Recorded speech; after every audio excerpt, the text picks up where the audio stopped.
नमस्कार। आज की वीडियो में हम सकलिंग मतलब बछड़ा जो अपनी माँ मतलब गाय से जो दूध पीता है उसको साइंटिफिकली और कंसेप्चुअली समझेंगे। वीडियो बेशक थोड़ा सा लंबा हो सकता है क्योंकि सकलिंग के बहुत से एस्पेक्ट्स हैं जिन्हें हमें समझना ज़रूरी है। तो बिना समय गंवाए मैं वीडियो शुरू करता हूँ। सकलिंग का मतलब होता है जब बछड़ा अपनी माँ मतलब गाय के अडर से या थन से या मोर प्रिसाइसली कहूँ टीथ से जो दूध पीता है, इस पूरे प्रोसेस को सकलिंग कहते हैं। और ये जो पूरा प्रोसेस है वो बच्चे के पैदा होने के कुछ ही घंटों बाद शुरू हो जाता है। सकलिंग काफ और काऊ दोनों के लिए इम्पॉर्टेंट होते हैं। अगर हम काफ से शुरू करें तो सकलिंग के थ्रू काफ कोलेस्ट्रॉम मतलब जो पहला दूध होता है वो इनटेक कर पाता है और ये कोलेस्ट्रॉम गायों से पहले 3-4 दिनों में निकलता है। और ये कोलेस्ट्रॉम काफ के लिए बहुत इंपॉर्टेंट है क्योंकि ये उनको एंटीबॉडीज प्रोवाइड करते हैं जो उनको डिसीजेस से बचाते हैं। बछड़े के लिए उसका माँ का दूध ही सबसे सही होता है क्योंकि उसके माँ के दूध में ही उसके लिए आइडियल टेम्परेचर होता है, आइडियल न्यूट्रिएंट्स होते हैं और एंजाइम्स होते हैं जो काफ के ओवरऑल डेवलपमेंट को सपोर्ट करते हैं। उसके साथ ही साथ सकलिंग में होता ये है कि बछड़ा अपनी माँ के थन से दूध थोड़ा थोड़ा करके दिन में कई बार पीता है जो उसके डाइजेशन को भी सपोर्ट करता है। नेचुरल सकलिंग मतलब जब काफ काऊ से डायरेक्टली दूध पीता है उससे उसके अंदर ईसोफेगल ग्रूव रिफ्लेक्स एक्टिवेट रहता है जो दूध को रूमेन की जगह एबोमैसम में बेचता है और दूध में जितने भी न्यूट्रिएंट्स हैं वो अच्छी तरीके से डाइजेस्ट और एब्जॉर्ब हो पाते हैं बॉडी में। इस पूरे कॉन्सेप्ट को हम वीडियो के आगे और अच्छी तरीके से समझेंगे। जब बछड़ा अपनी माँ के साथ रहकर दूध पीता है तो वो चीज़ उसको शांत रखता है, उसको सोशलाइज होने में मदद करता है और इसके साथ ही साथ जो एबनॉर्मल हैबिट्स हो सकते हैं कि अब बछड़ा अगर अपनी माँ के साथ रहकर दूध नहीं पी रहा, सकल नहीं कर रहा, तो वो दूसरे बछड़ों को या दूसरे ऑब्जेक्ट्स को सकल करना शुरू कर देता है जो डिसीजेस के रिस्क को बढ़ा देते हैं। सकलिंग गायों के लिए भी उतना इम्पोर्टेंट है कि जब बछड़ा अपनी माँ से दूध पीता है तो गायों से ऑक्सीटोसिन नामक हार्मोन रिलीज होता है जो दूध को अडर तक भेजते हैं ताकि बछड़ा दूध पी सके। इससे ये भी होता है जो मैस्टिटिस मतलब अडर इन्फेक्शन जो इनकम्प्लीट मिल्किंग से होता है इसके रिस्क को भी ये रिड्यूस करता है। Oxytocin also helps the cows uterus to shrink back after delivery कि डिलीवरी के बाद काऊ के बॉडी में जितनी भी तरीके की कॉम्प्लिकेशंस आ सकती हैं ये उसको भी कम करता है। जैसे बछड़ा अपनी माँ के साथ रहकर शांत महसूस करता है वैसे ही माँ भी अपने बछड़े के साथ रहती है तो उसके अंदर स्ट्रेस कम होता है जो उसके ओवरऑल बिहेवियर और हेल्थ को बेनिफिट देता है। तो अभी तक हमने सकलिंग क्या होती है और उसके क्या इम्पोर्टेंस हैं ये दो चीज़ें समझी। पर आजकल इंडिया में ये प्रोसेस कम यूज़ हो रहा है क्योंकि अब डेयरी फार्म्स को अपना इकोनॉमिक सेल बढ़ाना है और इसको बढ़ाने के लिए वो नेचुरल सकलिंग को आर्टिफिशियल फीडिंग सिस्टम से रिप्लेस कर रहे हैं जिसमें बछड़ों को दूध बकेट, बॉटल या निपल फीडर के जरिए पिलाया जाता है। जो छोटे छोटे डेयरी फार्म्स हैं वहाँ पर एएफएस के अंदर गायों का ही दूध डाला जाता है। पर ये जो ऑर्गेनाइज्ड कॉमर्शियल डेयरी फार्म्स हैं और जो क्रॉसब्रेड काव्स हैं वहाँ पर जब कोलेस्ट्रॉम पीरियड खत्म होता है मतलब 3-4 दिनों बाद बछड़ों को मिल्क रिप्लेसर पिलाया जाता है which is a specially formulated powdered feed which is designed to replace whole cow's milk for feeding young calves। और इंडिया में एएफएस आपको सब जगह देखने को नहीं मिलेगा। जो small house hold village farms होते हैं वहाँ पर नहीं दिखेगा, पर ये जो ऑर्गेनाइज्ड कॉमर्शियल डेयरी फार्म्स होते हैं जैसे large private dairy farms, government dairy farms, dairy corporation farms and research farms of veterinary colleges and agriculture universities यहाँ देखने को मिलेगा। या फिर ये जो क्रॉसब्रेड डेयरी ऑपरेशंस होते हैं मतलब जो क्रॉसब्रेड डेयरी काव्स होते हैं वहाँ देखने को मिलेगा। अभी कुछ समय पहले ही हमने नेचुरल सकलिंग के क्या इंपॉर्टेंस होते हैं वो समझे थे, पर आर्टिफिशियल फीडिंग सिस्टम के आ जाने की वजह से उसके जितने भी इंपॉर्टेंस जो माँ और बच्चे को मिलते थे अब वो नहीं मिलेंगे। इसका मतलब ये है कि ये उनके हेल्थ, बिहेवियर, ग्रोथ और ओवरऑल डेवलपमेंट को नेगेटिवली इम्पैक्ट देगा। और अगर हम काफ को जो नेगेटिव इफेक्ट्स देखने को मिलते हैं उसे और समझे तो ये उनके डाइजेशन को और उनके बिहेवियरल डेवलपमेंट को अफेक्ट करता है। बकेट फीडिंग में रिस्क और भी होता है कि बछड़ा दूध एक बार में कई ज़्यादा पी ले या फिर बहुत तेज़ी से पी ले, तो इससे डायरिया, एबोमासम अल्सर और तरह प्रकार के स्टमक प्रॉब्लम्स काफ को झेलने को मिलते हैं। हमने अपनी स्वार्थों की वजह से बछड़े को उसकी माँ से दूर कर दिया। इससे बहुत ऑब्वियस है कि वो स्ट्रेस में हो, बीमार हो, तो इससे उसका जो दूध का इंटेक है वो भी कम हो सकता है, जिसकी ग्रोथ को कम कर सकती है। आर्टिफिशियल फीडिंग सिस्टम में बछड़ा जो है वो अपनी माँ से दूर रहता है, तो कंफर्ट, वार्मथ और इमोशनल बॉन्डिंग जो नेचुरल सकलिंग में मिलती थी बछड़े को, वो तीनों चीज़ें नहीं मिलेंगी यहाँ पर, तो उसको स्ट्रेस और एंजाइटी झेलने को मिलेगा। अब एएफएस में बछड़े को उसकी माँ से सकल करने को मिलता नहीं है, तो वो दूसरे बछड़ों को सकल करना शुरू कर देता है, मतलब उनके कानों को, उनके नेवल्स को, उनके अर्डल्स को सकल करना शुरू कर देता है, जो इंजरी, इन्फेक्शंस और मैस्टाइटिस के रिस्क को बढ़ा देते हैं। और बकेट फीडिंग में आपको ये भी सुनिश्चित करना होता है कि आप बकेट को रेगुलरली साफ करते रहो, वरना पुअर हाइजीन की वजह से बैक्टीरियल ग्रोथ, इन्फेक्शंस और डायरिया होने के चांसेस बढ़ जाते हैं। इंडिया में 3 तरह की गाय देखने को मिलती हैं: क्रॉस ब्रीड, इंडिजीनियस और नॉन डिस्क्रिप्ट। इनकी सकलिंग टाइमिंग और प्रोसेस को मैं वीडियो के आगे समझाऊंगा, पर उसके पहले मैं चाहूँगा कि मैं एक स्टैंडर्ड काफ एग्जांपल लूँ कि उसका टाइमिंग और प्रोसेस क्या होता है। इसको समझाने के लिए मैं इस पूरी चीज़ को 2 पार्ट्स में डिवाइड करूँगा। पहला, natural means without human intervention suckling time of a calf, और दूसरा, suckling time of a calf in a village based dairy farm of India. ये डिस्टिंक्शन मैंने इसलिए किया है ताकि हम समझ सकें कि प्रकृति ने गायों को कैसे रचा है और हमने अपने स्वार्थों की वजह से उन्हें कैसे बना दिया है। इसी से हम ये भी समझ सकेंगे कि क्या सही है, मतलब क्या प्राकृतिक है, और क्या गलत है, मतलब क्या अप्राकृतिक है। तो चलिए शुरू करते हैं।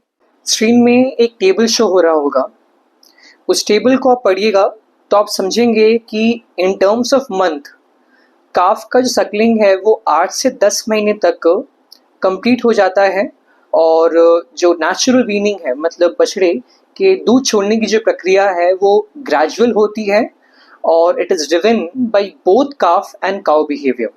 एक टेबल और शो हो रहा होगा, उसको भी आप पढ़ेंगे तो समझेंगे कि अगर हम इन टर्म्स ऑफ डेज की बात करें तो काफ एक दिन में 45 से लेकर 90 मिनट्स तक सकल करता है, और जैसे जैसे वो बड़ा होता है वैसे वैसे सकलिंग का जो टाइम पीरियड है वो कम होता रहता है। मतलब ये जो वीनिंग है ये नेचुरल, स्लो, काफ लेड और काउ लेड होती है, ना कि अनएक्सपेक्टेड या फिर सडन। अगर हम इंडिया के विलेज बेस्ड डेयरी फार्म्स में देखें तो वहाँ पे सकलिंग टाइमिंग पर फीडिंग सेशन 5 से 10 मिनट होता है, मतलब बछड़े को सिर्फ 1 से 2 बार उसकी माँ के थ्रू दूध पिलाया जाता है, मतलब एक दिन में 10 से 20 मिनट। अब काफ को दूध का एक्सेस लिमिट इसलिए करवाया गया है ताकि फार्मर्स खूब पैसा कमा सकें, मतलब दूध को हाउसहोल्ड्स और सेल्स पे अवेलेबल करवा सकें। अब ये जो 1 से 2 बार हम बछड़े को दूध पिला भी रहे हैं ये भी सिर्फ हमारे स्वार्थ के लिए है। समझते हैं, दूध गाय से निकले उसके लिए बछड़े को वो 1 से 2 मिनट अच्छे तरीके से पिलाते हैं। इससे होता ये है कि दूध निकलना शुरू हो जाता है, इसी को let down reflex from cow कहते हैं। और जैसे ही दूध निकलना शुरू हो जाता है 1-2 मिनट बाद, तो बछड़े को वो बांध देते हैं और फिर हाथों से या मशीन से दूध निकालना शुरू कर देते हैं। और अगर मिल्किंग के बाद थोड़ा बहुत दूध बच जाए तो वो बछड़े को पिला देते हैं। मतलब 4 थन में से 1 थन, 1 quarter, 1/4 of the total milk yield is reserved for calf and the other 3 quarters मतलब बाकी 3 थन हम पी जाते हैं। तो अभी तक हमने जो नॉर्मल काफ होता है उसका क्या सक्लिंग टाइमिंग है और प्रोसेस है ये समझ लिया। अभी हम क्रॉस ब्रीड का क्या पूरा प्रोसेस होता है इसे समझेंगे, पर इसको समझने के पहले हमें क्रॉस ब्रीड के कुछ बेसिक्स समझने पड़ेंगे कि यह होता क्या है। इसको डेप्थ में, इसके पूरे रिप्रोडक्टिव साइकिल को मैं और अच्छे तरीके से समझाऊंगा एक नए वीडियो में, पर कुछ बेसिक्स हमें समझना पड़ेगा। क्रॉस ब्रीड का मतलब होता है a mixture of exotic bull and indigenous cow. For example Holstein Friesian एक एक्सोटिक बुल है, एक विदेशी सांड है, और साहिवाल एक इंडिजीनियस काउ है, मतलब एक देसी गाय है। इनके मिलन से क्रॉस ब्रीड पैदा होता है जिसका नाम होता है फ्रीशवल। और ये कैसे होता है? नेचुरल मेटिंग से नहीं बल्कि आर्टिफिशियल इंसेमिनेशन से। इसमें होता ये है कि सीमेन को एक्सोटिक बुल से निकाला जाता है और उसको इंसेमिनेशन गन में डालते हैं और गायों को इम्प्रेग्नेट कर देते हैं। ये कुछ बेसिक्स हैं। और अगर हम तथ्यों की बात करें कुछ, तो इंडिया की जो बोवाइन पॉपुलेशन है, रीसेंट लाइवस्टॉक सेंसस की अगर हम बात करें तो वो 30 करोड़ है। मतलब 19 करोड़ गाय हैं और 11 करोड़ भैंस हैं। इस 19 करोड़ में से 5 करोड़ क्रॉस ब्रीड है। मतलब 26% ऑफ टोटल कैटल पॉपुलेशन वो क्रॉस ब्रीड पर है। अब इसमें आप क्रॉस ब्रीड और प्योर एक्सोटिक को एक साथ लीजिएगा, क्योंकि लाइवस्टॉक सेंसस में इसको एक साथ ही लिया गया है, क्योंकि प्योर एक्सोटिक का जो पॉपुलेशन है वो बहुत कम है, 0.1 करोड़ है। मतलब टोटल कैटल पॉपुलेशन का 0.5%, तो इसलिए इन्हें एक साथ रखा गया है। और अगर हम इन्हें कंपेयर करें 2012 से, तो ये 30% बढ़े हैं। मतलब जहां 2012 में इनकी पॉपुलेशन 4 करोड़ थी, वो 2019 में आते आते 5 करोड़ तक बढ़ गई। और क्रॉस ब्रीड का जो टोटल मिल्क शेयर है वो करीबन 31% है और प्योर एक्सोटिक का 2% है। तो ये कुछ बेसिक्स थे जो हमें समझना ज़रूरी था, क्योंकि इसी समय समझ में आएगा कि इंडिया में क्रॉस ब्रीड की मात्रा बढ़ाई जा रही है, both as population and also milk production. तो अभी हम इसका क्या सक्लिंग प्रोसेस है और टाइमिंग है इसे समझते हैं। अब हम एक village based dairy farm of India, वहाँ पे क्रॉस ब्रीड का क्या सक्लिंग टाइमिंग और प्रोसेस होता है उसे समझते हैं।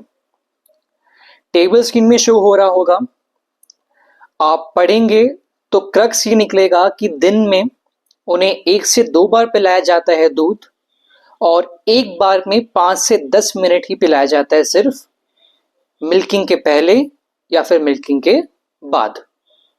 और मैंने ये बताया था ये 1 से 2 बार 5 से 10 मिनट इसलिए पिलाया जा रहा है ताकि गायों से दूध निकलना शुरू हो जाए।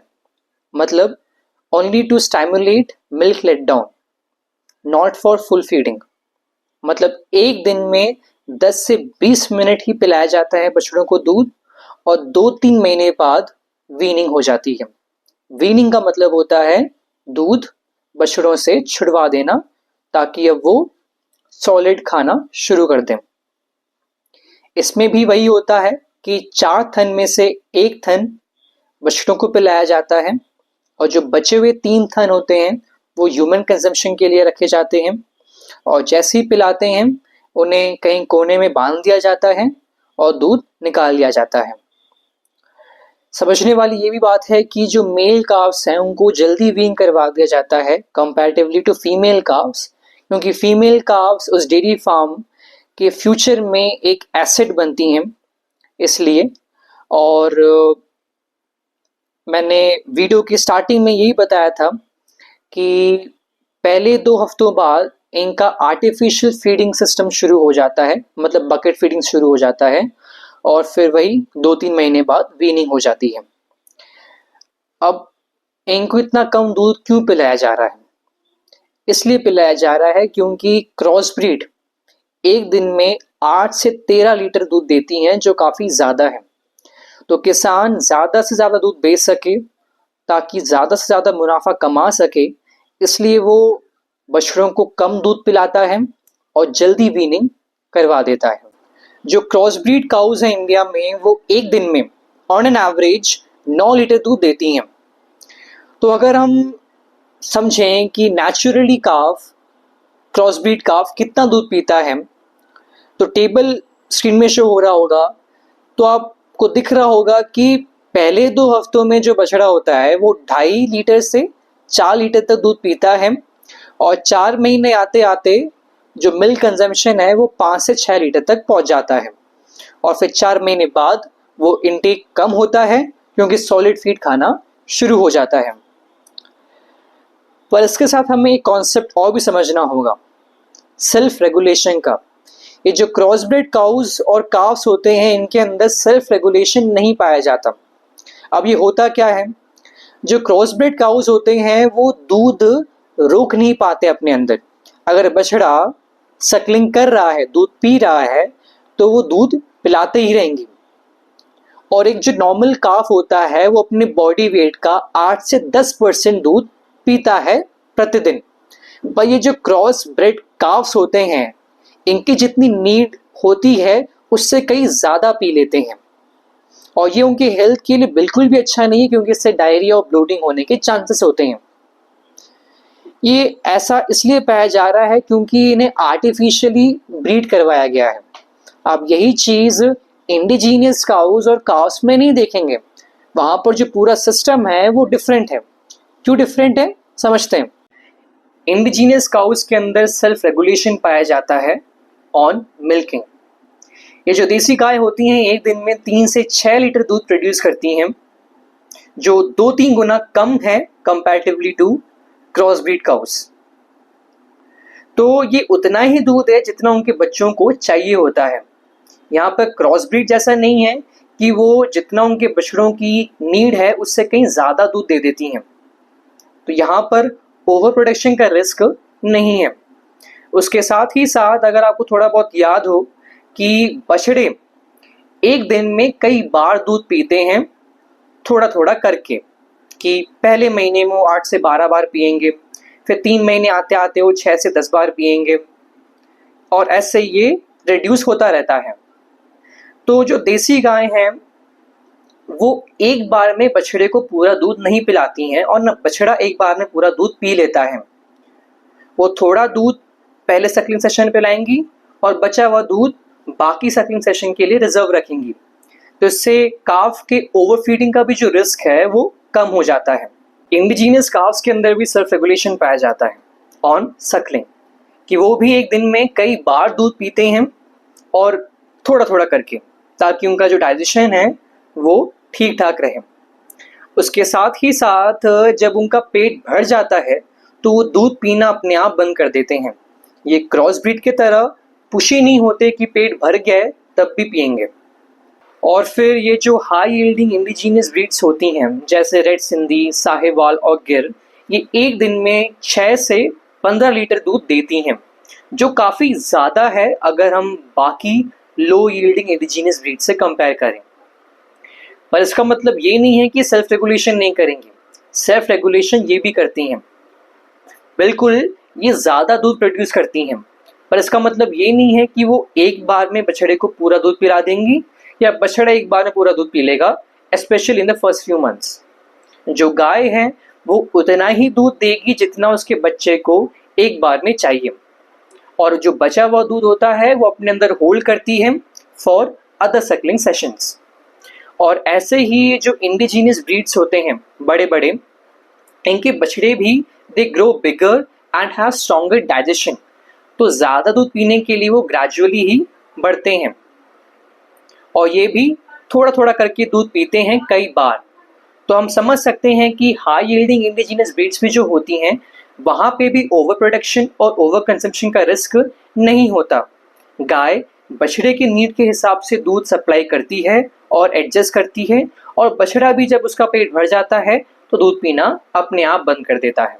अब इंडिया के जो इंडिजीनियस काउज और काव्स हैं, उनका क्या सकलिंग प्रोसेस होता है और टाइमिंग होता है, इसे हम समझते हैं। पर उसे समझने के पहले कुछ फैक्ट्स हमें समझने पड़ेंगे। मैंने बताया था कि इंडिया की जो कैटल पॉपुलेशन है वो 19 करोड़ है। उस 19 करोड़ में से 4 करोड़ इंडिजीनियस काउस हैं, और अगर हम इन्हें 2012 से कंपेयर करें तो 2012 से 2019 आते आते इनकी जो टोटल पॉपुलेशन है वो 6% रिड्यूस हुई है। और अगर हम इनके टोटल मिल्क शेयर की बात करें तो वो करीबन 11% है। मतलब इंडिया में जो पूरा मिल्क प्रोड्यूस होता है उसमें से 11% इंडिजीनियस काउ से निकाला जाता है। पहले 2 महीनों में जो बछड़े होते हैं वो 3 से 5 बार दूध पीते हैं प्रतिदिन, और 3 से 5 महीने आते आते ये 2 से 3 बार हो जाता है प्रतिदिन, और 6 महीने के बाद ये 1 से 2 बार हो जाता है। और जो हर एक सैकलिंग सेशन होता है उसमें ये 5 से 10 मिनट दूध पीते हैं, मतलब पूरे दिन में 30 मिनट से 60 मिनट तक। और अगर हम इंडियन विलेजेस की क्या ग्राउंड रियलिटी है उसको थोड़ा समझें तो हमें समझ में आता है कि बछड़ों को उनकी माँ के पास या कहीं दूर बांध दिया जाता है, और जो दूध होता है उन्हें सिर्फ दिन में 1 से 2 बार पिलाया जाता है। एक बार बिफोर मिल्किंग, मैंने समझाया था, it is just to simulate milk let down, ताकि गायों से दूध निकलना शुरू हो जाए, इसलिए वो बछड़ों को 1 से 2 मिनट अच्छी तरीके से पिलाते हैं और दूध निकलना शुरू हो जाता है, फिर उन्हें कहीं बांध देते हैं। और मिल्किंग में अगर थोड़ा दूध बच गया है तो फिर बाद में मिल्किंग के बाद उन्हें दूध पिला देते हैं। 4 थन में से 1 या 2 थन बछड़ों को पिलाया जाता है सिर्फ, और जो बचे हुए थन होते हैं वो घर के लिए या सेल के लिए यूज होते हैं। और जो फीमेल काव्स होती हैं उन्हें ज़्यादा दूध पिलाया जाता है क्योंकि फ्यूचर में वो डेयरी फार्म के काम आने वाली हैं। They are the future milk animals. But जो मेल काव्स हैं वो तो काम आने वाले नहीं हैं, तो इसलिए उन्हें शकल कम करवाया जाता है और जल्दी वीनिंग करवा देते हैं। और अगर हम नेचुरल मतलब विदाउट ह्यूमन इंटरवेंशन एक इंडिजीनियस काव का क्या सकलिंग टाइमिंग है इसे समझें तो ये जो इंडिजीनियस काउज इंडिया की ये ऑन एन एवरेज एक दिन में 4 लीटर दूध प्रोड्यूस करती हैं। और मैंने पहले ही बताया था कि ये जो बछड़े होते हैं ये अपने बॉडी वेट का 8 से 10% दूध हर दिन पीते हैं। तो पहले 2 महीनों में अगर बछड़े का वेट 25 से 30 किलो है तो वो करीबन 2 से 3 लीटर दूध हर दिन पिएगा, और 2-3 महीने आते आते उसका जो मिल्क इनटेक है वो 3.5 से 4 लीटर तक पहुंच जाएगा प्रतिदिन, depending on it's growth and appetite. इसका मतलब ये है कि अगर गाय एक दिन में 4 लीटर दूध देती है और कोई भी दूध, थोड़ा भी दूध इंसानों ने नहीं निकाला है और हटाया है, तो पूरी संभावना है कि बछड़ा 4 लीटर दूध एक दिन में पी ले, specially after first few weeks. और ये बिल्कुल मत सोचिएगा कि ओवर कंजम्पशन है। मैंने समझाया था पहले भी कि इंडियन इंडिजीनियस ब्रीड्स उतना ही दूध देती हैं जितना उनके बछड़ों को चाहिए होता है, और बछड़े भी उतना ही दूध पीते हैं जितना उनके लिए ज़रूरी होता है। और ये जो अमाउंट है ये काफ आराम से डाइजेस्ट कर सकता है क्योंकि प्रकृति ने इन्हें इसी प्रकार इवॉल्व किया है।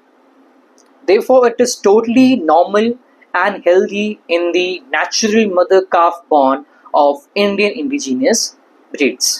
अब हम नॉन डिस्क्रिप्ट काउज का क्या सकलिंग प्रोसेस है इसे समझते हैं, और उसके पहले नॉन डिस्क्रिप्ट काउ एक नया टर्म आया है, इसे समझते हैं। नॉन डिस्क्रिप्ट काउ किसी रिकग्नाइज ब्रीड से बिलोंग नहीं करती हैं, इसलिए उनको नॉन डिस्क्रिप्ट मतलब नॉन डिस्क्रिप्शन का नाम दिया गया है। They are often a mix of local indigenous breeds and of unknown origin. ये मेनली हमको गाँव में ही देखने को मिलता है, especially among small and marginal farmers. और इनकी जो पॉपुलेशन इंडिया में वो करीबन 10 करोड़ है, मतलब पूरे कैटल पॉपुलेशन का 51%। इनकी भी पॉपुलेशन 2012 से 2019 के बीच में 6% रिड्यूस हुई है। और अगर हम इनके टोटल मिल्क शेल की बात करें तो वो करीबन 10% है। पुअर हाउसहोल्ड्स में सक्लिंग ड्यूरेशन 2 से 3 महीने का होता है, और अगर दूध को सेल के लिए या घर के लिए यूज़ कर रहे हैं तो वहाँ पर 4 से 5 महीने का होता है। मतलब overall suckling duration nondescript cows का 3 से 5 महीने का होता है, और इसके बाद उनकी वीनिंग हो जाती है। और यहाँ पर भी क्रॉस ब्रीड और इंडिजीनियस जैसा मामला ही है कि इन्हें भी एक दिन में 1 से 2 बार दूध पिलाया जाता है, before and after milking. Before milking ताकि मिल्क लेट डाउन हो सके, और आफ्टर मिल्किंग अगर दूध बच गया है तो। और अगर दूध को पूरी तरीके से कॉमर्शलाइज नहीं किया गया है तो पहले 2 महीनों में इन्हें 2 से 3 बार भी एक दिन में दूध पिला देते हैं। यहाँ पर भी एक बार में 5 से 10 मिनट पिलाते हैं, मतलब एक दिन में ओवरऑल 10 से 20 मिनट। और वहीं पर अगर हम विलेजेस की ग्राउंड रियलिटी देखें तो वहाँ पर भी वही मामला है कि बछड़ों को उनकी माँ से कहीं दूर बांध देते हैं, और एक थन का मतलब एक टीट का कंट्रोल सक्लिंग दिया जाता है, और बचे हुए 3 थन हम पी जाते हैं। मतलब जो फुल एक्सेस है नॉन डिस्क्रिप्ट में भी बहुत रेयर है, स्पेशली अगर हम दूध को घर के लिए या सेल के लिए यूज़ कर रहे हैं। यहाँ पर भी वही है कि नर बछड़ों को मेल काव्स को शकल कम करवाया जाता है और जल्दी वीन करवा दिया जाता है, इवन इन 2 months, और फीमेल काव्स को लंबे समय तक शकल करवाया जाता है क्योंकि वही हमारे काम आने वाली है फ्यूचर में, इसलिए। और अगर हम नेचुरल मतलब विदाउट ह्यूमन इंटरवेंशन एक नॉन डिस्क्रिप्ट काव का क्या सकलिंग टाइमिंग है इसे समझें तो जो नॉन डिस्क्रिप्ट काव होती है ऑन एन एवरेज एक दिन में 3 लीटर दूध प्रोड्यूस करती है। तो नेचुरल सेटिंग में, नेचुरल सिस्टम में जो बछड़ा है वो पूरा पीने में सक्षम होता है। समझते हैं, पहले महीने में करीबन 2 से 2.5 लीटर दूध, और 2-3 महीने आते आते 2.5 लीटर से 3 लीटर दूध वो पी लेता है।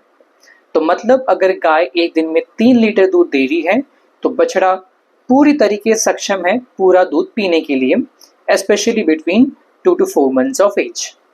और ये किसी भी तरीके से ओवर कंजम्पशन नहीं है, क्योंकि फिर से यहाँ पर जो काऊ है और काफ है इनके अंदर सेल्फ रेगुलेशन पाया जाता है। मतलब गाय उतना ही दूध देगी जितना उसके बच्चे को चाहिए, और बछड़ा भी उतना ही दूध पिएगा जितना उसको चाहिए। तो ना ओवर प्रोडक्शन है और ना ही ओवर कंजम्पशन है। तो अभी तक हमने सकलिंग का जो पूरा प्रोसेस होता है इसे समझने की कोशिश की। मैंने एक नॉर्मल काफ एग्जाम्पल लिया, और इंडिया में जो 3 प्रकार की ब्रीड्स मिलती हैं, cross breed, indigenous, non describe, उनका क्या सकलिंग प्रोसेस है, टाइमिंग है, उसको अच्छी तरीके से समझा। नेचुरली क्या होता है और ह्यूमन इंटरफेरेंस के बाद वो क्या बन जाता है, इसको हमने कंपेयर किया और जाना। तो कंक्लूजन निकल कर ये आता है कि जो क्रॉस ब्रीड्स हैं वो दूध जितना उनके बच्चों को चाहिए होता है उससे कहीं ज़्यादा प्रोड्यूस करती हैं। तो आप कहोगे तो हम तो निकाल सकते हैं दूध उनसे, पर ये भी सोचिए कि वो बच्चा पैदा कैसे हुआ, वो गाय पैदा कैसे हुई। वो आर्टिफिशियली पैदा हुई है, किसी एक मादा जानवर के अंदर इंजेक्शन डाल के फोर्सफुली वो पैदा करवाई गई है। तो यहाँ पर अहिंसा की तो बात है ही नहीं, यहाँ पर शुरुआत ही हिंसा की है। और अगर हम इंडिजीनियस और नॉन डिस्क्रिप्ट की बात करें तो हमने समझा कि वहाँ पर सेल्फ रेगुलेशन का कॉन्सेप्ट है कि भाई गाय उतना ही दूध देगी जितना बछड़े को चाहिए, और बछड़ा भी उतना ही दूध पिएगा जितना उसको चाहिए।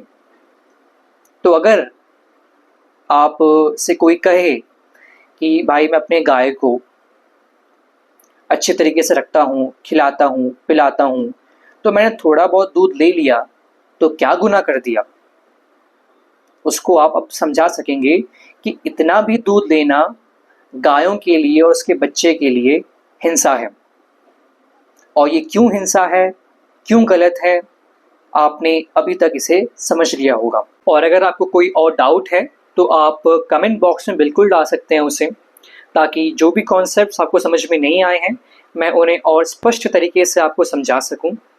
और कोई भी चीज़ मुझसे अगर छूट गई हो या फिर मैंने कोई भी टॉपिक या कॉन्सेप्ट गलत तरीके से समझाया है या गलत समझा दिया है, तो उसको लेकर भी आप सजेशंस दे सकते हैं अपने, ताकि मैं उसे सही कर सकूं। वीडियो में यहाँ तक बने रहने के लिए धन्यवाद।